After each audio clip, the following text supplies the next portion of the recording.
हमको देखिए 10,000 रुपये का सांत्वना पुरस्कार 2007 में APJ अब्दुल कलाम से मिला था जी। 2009 में प्रथम राष्ट्रीय पुरस्कार प्रतिभा पाटिल जी से मिला था जी सर। 2013 में प्रणब मुखर्जी जी हमारे फसलों को देखे थे। अच्छा। फिर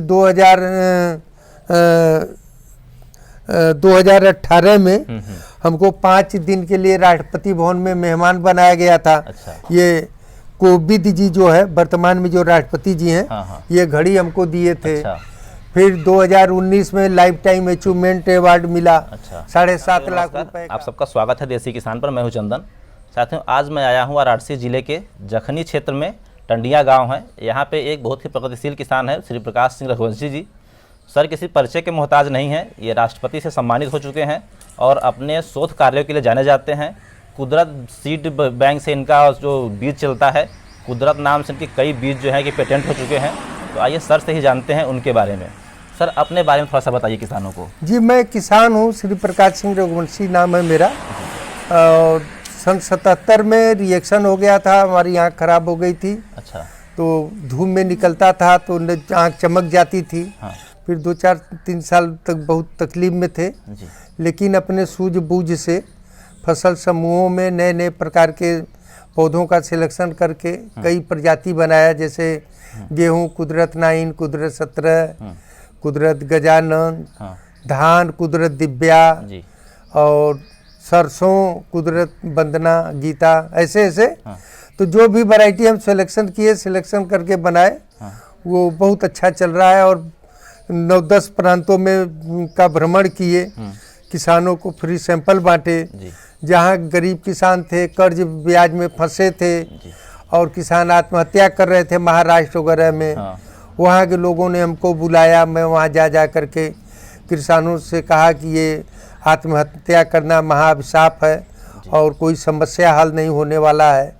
तो आपके ऊपर अगर 25,000 50,000 का कर्ज है, तो आप उन्नत बीज बना करके अपने खेतों में बीज बेचिए। कुछ मैं प्रचार प्रसार आपका करूँगा, कुछ आप लोकल प्रचार करिए, लोग आपका फसल देखेंगे, अच्छा होगा तो आपका बीज महंगे में बिकेगा, आपकी कर्ज ब्याज जो है सब जमा करके कर्ज मुक्त हो जाइए। तो सर आपकी इसकी शुरुआत कैसे हुई खेती की? परिवार में पहले से खेती होता था कि आप अपने से शुरुआत? नहीं, हमारे पिताजी 1964 में जब नरमा रोजो गेहूँ आया था जी, उसको ला करके लगाए थे। अच्छा।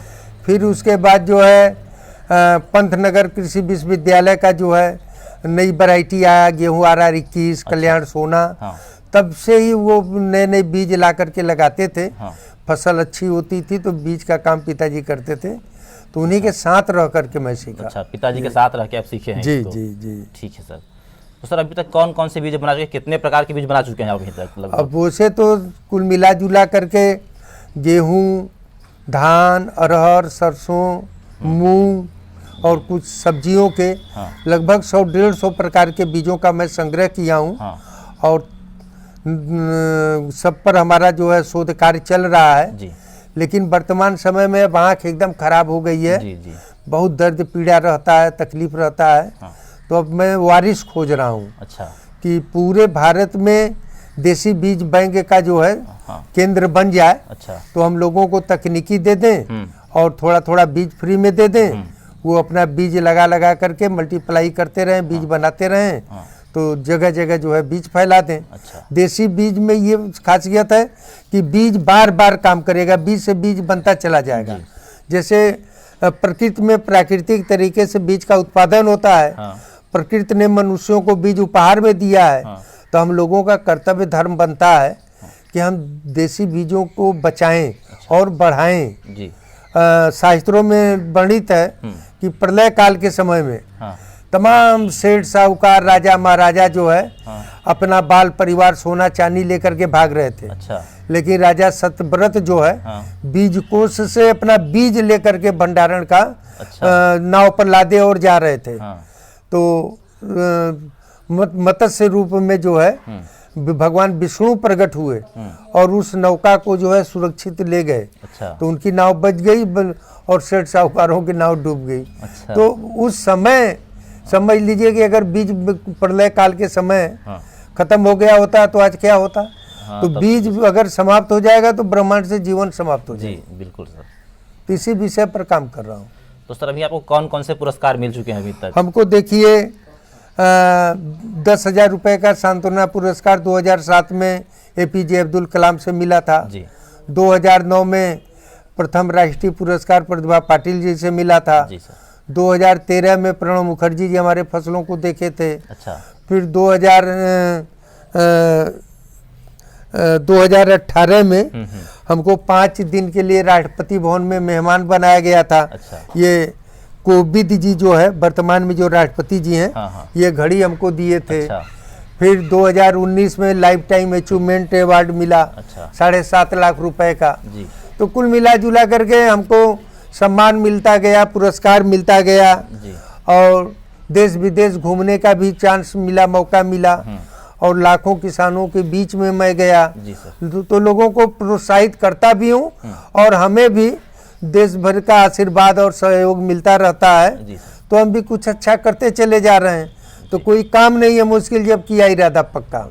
ठीक। तो हर व्यक्ति अगर अपना लक्ष्य बना ले कि हमें ये करना है तो मंजिल अपने आप मिलती है, लेकिन कर्म में पवित्रता हो और गुणवत्ता युक्त कोई भी कार्य हो उसको करिए तो आपको सफलता मिलेगी। जी। तो सर अभी इस समय आप देख रहे होंगे जी। ज्यादातर हाइब्रिड बीजों का जो है कि चुनाव किसान करते हैं। जी। तो उनको क्या कहना चाहेंगे? अब देखिए कि आज के 9-10 साल पहले हाइब्रिड का इतना वो हो गया था जी कि हर किसान हाइब्रिड धान लगा रहा था। हाँ। लेकिन आज देख रहे हैं कहीं लगा रहे हैं नहीं सर। हमारे जलवायु भूमि के लिए हमारे भारत देश के जो किसान कृषि वैज्ञानिकों ने वैरायटी बना दिया है वो सबसे अच्छा है। अच्छा हाँ ठीक है सर। हाइब्रिड फेल हो रहा है और अधिक कीटनाशक दवा यूरिया वाट जो डाल करके पर्यावरण प्रदूषित हो गया। आपके मिट्टी का जीवांश मर गए, उर्वरा शक्ति खत्म हो गई और इसके बाद बीमारियां प्राण घातक जो फैल रही हैं ये सब हाइब्रिड बीज और कीटनाशक दवा डाई यूरिया का जो है मेन कारण है। तो मेन कारण वही है इन सब। अब पूरे वैज्ञानिक और दुनिया भर के संस्था सब लोग अब फिर से ऑर्गेनिक पर आ रहे हैं। हाँ बिल्कुल सर। देसी बीज पर आ रहे हैं। हाँ। तो भगवान की ऐसी कृपा कि हम देसी बीज का बैंक बनाए हैं पहले से। आज जो है बहुत आराम से मैं लोगों को दे रहा हूँ कि लोग देसी बीज बैंक बनावें और गांव में रह करके घर बैठे रोजगार पाएं। ठीक है सर। एक अंतिम सवाल, आज जैसे युवा पढ़ने लिखने के बाद नौकरी की तलाश में जाते हैं, तो यदि वो खेती के फील्ड में आना चाहें तो उनके लिए आपका क्या सुझाव है? मैं तो कई बड़े शहरों में गया, जैसे बॉम्बे वगैरह जाता रहता हूँ। लोग बुलाते हैं कार्यक्रम करने के लिए। बॉम्बे शहर में भी बहुत किसान रहते हैं। तो मैं कई मंचों पर बोला चलो गाँव की ओर। जी। मेरा YouTube वगैरह में पढ़ा होगा जो बिल्कुल सर देखें। तो चलो गांव की ओर। तो भाई देखिए MBA MTech BCA क्या क्या डिग्री ले करके लड़के जो है बेरोजगार घूम रहे हैं। 6,000 8,000 9,000 की नौकरी के लिए और वो भी मिल नहीं रहा है। बिल्कुल हाँ। और देखिए कि गांव का लेबर 350-400 रुपया रोज ले रहा। तो बिना पढ़ा लिखा श्रमिक जो है वो 10,000 रुपये की पा रहा है गाँव में। और पढ़े लिखे लोग जो है शहर में भटक रहे हैं, न तो वो घर के हो परिवार को हो रहे हैं, न तो जहाँ है वहाँ के हो रहे हैं। तो मैं तो कहता हूँ कि अगर आपके पास 2-4 एकड़ जमीन है तो आप फसल चक्र अपना करके अलग अलग प्रकार के उन्नत किस्म के बीजों का उत्पादन करिए। अपना ब्रांड पैकिंग निकालिए, बीज बेचिए। तो बीज जैसे धान बाजार में 15 रुपए किलो बिक रहा है और वही बीज 60 रुपए 100 रुपए किलो बिक रहा है पैकिंग होने के बाद। तो जैसे सरकार नियम कानून बनाया, कंपनियों को लाइसेंस देता है बीज बेचने का, उसी प्रक्रिया को आप भी अपना करके 10-20 किसानों का समूह बना लीजिए। 100 200 400 कुंटल बीज का प्रोडक्शन आप लोग आपस में मिल करके करिए और उसका पैकिंग ब्रांडिंग मार्केटिंग करिए। तो आप भी आराम से साल में 2-4-5 लाख रुपए कमा लेंगे घर बैठे। बिल्कुल सर। तो घर परिवार में भी रहेंगे और गांव का विकास होगा और जो शहरों का लोड बढ़ रहा है वो भी कम हो जाएगा। बिल्कुल सर। तो ठीक है सर, उम्मीद करते हैं ये वीडियो देख करके जी बहुत से बच्चे जो पढ़ लिख के शहरों में दुनिया का कोई भी दुनिया का कोई भी बच्चा बेरोजगार हो, पढ़ा लिखा हो और कुछ करना चाहता हो जी। तो मेरा व्हाट्सएप नंबर है 9839253974। जी। इस पर वो संपर्क करें, जी। मैं उनको प्रशिक्षण दूंगा 3 दिन में। अच्छा।